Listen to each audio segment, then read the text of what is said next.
में पुरानी समय की बात है दोस्तों। एक गांव में एक किसान रहता है। वह अपने खेत जोतने के लिए जाते हैं और कड़ी धूप रहता है।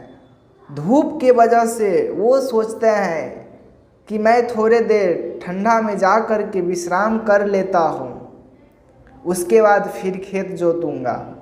और वो किसान जा कर के ठंडे में लेट जाते हैं।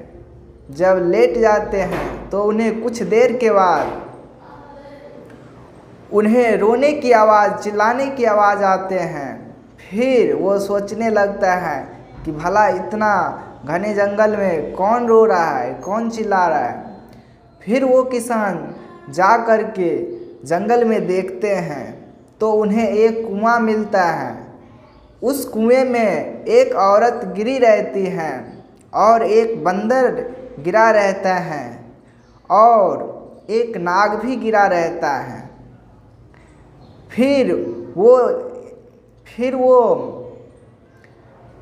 किसान सोचता है कि मैं इसे कैसे बचाऊं, और इधर उधर रस्सी के लिए भटकने लगता है। फिर देखते हैं एक बहुत मोटा लत्ती जो कि पेड़ से लटका हुआ रहता है। फिर वो किसान सोचते हैं क्यों ना मैं इसे तोड़ करके इसी से जान बचा लूँगा। फिर वो तोड़ लेते हैं और जा कर के कुएं में डालते हैं तो बंदर खटाक से रस्सी को वो लत्ती को पकड़ लेते हैं और फटाक से ऊपर आ जाते हैं और उन्हें किसान को बहुत बहुत धन्यवाद करते हैं कि आप मुझे मेरा जान बचा दिए। फिर डालते हैं तो वो जो औरत रहती है उस लत्ती को पकड़ करके वो भी ऊपर आ जाते हैं और उन्हें बहुत बहुत धन्यवाद करते हैं कि आप मेरी जान बचा दिए। और कहते हैं कि ये जो नाग है इसे मत निकालो, नहीं तो तुम्हें डस भी सकता है। और ऐसे कह करके वो औरत चली जाती है। फिर वो किसान सोचता है कि नहीं, ये दोनों को तो मैं जान बचा दिया, पर ये जो नाग है इसको भी मैं जान बचाऊंगा। और वो लत्ती फिर से डालते हैं और उस नाग को बाहर निकाल देते हैं। वो भी बहुत बहुत धन्यवाद करते हैं और फिर ऐसे कर करके वह चला जाता है। फिर वो किसान अपना हल जोत करके फिर घर पे चले जाते हैं। कुछ दिन के बाद सावन की महीना आता है और वो अपने बहन से राखी बंधवाने के लिए जब उसके ससुराल जाते हैं तो उन्हें घने जंगल से होकर के गुजरना पड़ता है। और उस घने जंगल में वो भटक जाते हैं और सोचते हैं कि मैं कहाँ जाऊँ, मुझे तो समझ में नहीं आ रहा है। नहीं तो यहीं आज विश्राम कर लेता हूँ, कल जाऊँगा। फिर ऐसे कहते हैं और थोड़े देर आगे जाते हैं तो उन्हें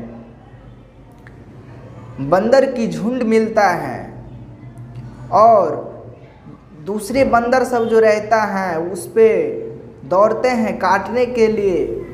और जिसे वो कुआं से निकाला था वो बंदर उन्हें देख लेते हैं और सब बंदर को बोलता है कि नहीं, इसे मत काटो, ये तो वही है जो मेरा जान बचाया था। और फिर उस किसान को ले जा कर के अपने महल में बैठाते हैं और उन्हें पेड़ से बढ़िया बढ़िया फल तोड़ करके उन्हें खिलाते हैं और रात भर उसकी रखवाली करते हैं। फिर जब सुबह होते ही कुछ देर आगे जाते हैं तो उन्हें एक नाग उस पे दौड़ते हैं काटने के लिए। फिर वो जो जिसे इनार से निकाला था, कुएं से निकाला था, वो सांप जो है उसे देख लेते हैं और पहचान लेते हैं। फिर उस जो नाग उसको काट रहा था उसे बोला, इसे मत काटो, यही तो है जो मेरी जान बचाया था। और उन्हें स्वागत करते हैं। फिर स्वागत करने के बाद उन्हें नागमणि देते हैं और कहते हैं आपकी बहुत बहुत मेहरबानी जो उस दिन आप मेरी जान बचाई थी। और नागमणि दे करके उसे स्वागत करके फिर उसे भेजते हैं। फिर वो किसान जो है वो नागमणि पोटली बना करके और जा रहे थे। जब रास्ते में जा रहे थे एक गांव आते हैं और वही औरत जो कि उन्हें दिखाई देते हैं और कहते हैं भैया आप तो वही हैं जो मेरी जान बचाए थे। फिर वो किसान बोलते हैं हाँ मैं वही हूँ। फिर वो औरत बोलती है चलिए मेरे घर पास ही में है, जा कर के चलिए मेरे घर पास ही में है, थोड़ा नाश्ता कर लीजिए, भोजन कर लिए, इसके बाद फिर जाइएगा। फिर वो किसान सोचता है चलिए जा कर के, कुछ भूख भी लगा है, नाश्ता कर लेते हैं। फिर वो किसान जा कर के उसके घर में भोजन करते हैं, खाना पीना खाते हैं। वो औरत जो हैं वो सोचते हैं कि इस पोटली में भला ये गरीब किसान के पास क्या है, चलो चल कर के देखते हैं। और वो पोटली देखते हैं तो उसमें नागमणि भरा हुआ रहता है।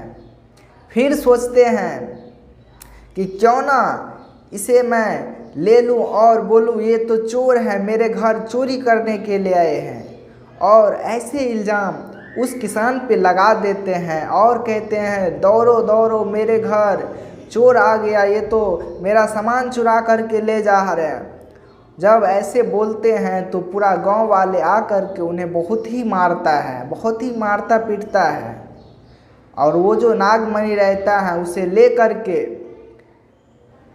उसे फिर भगा देते हैं किसान को। तो दोस्तों इस कहानी की सार यही है कि किसी पर आँख मूंद के भरोसा मत करो। बाकी आप सब बताइए कहानी आप सबको कैसा लगा।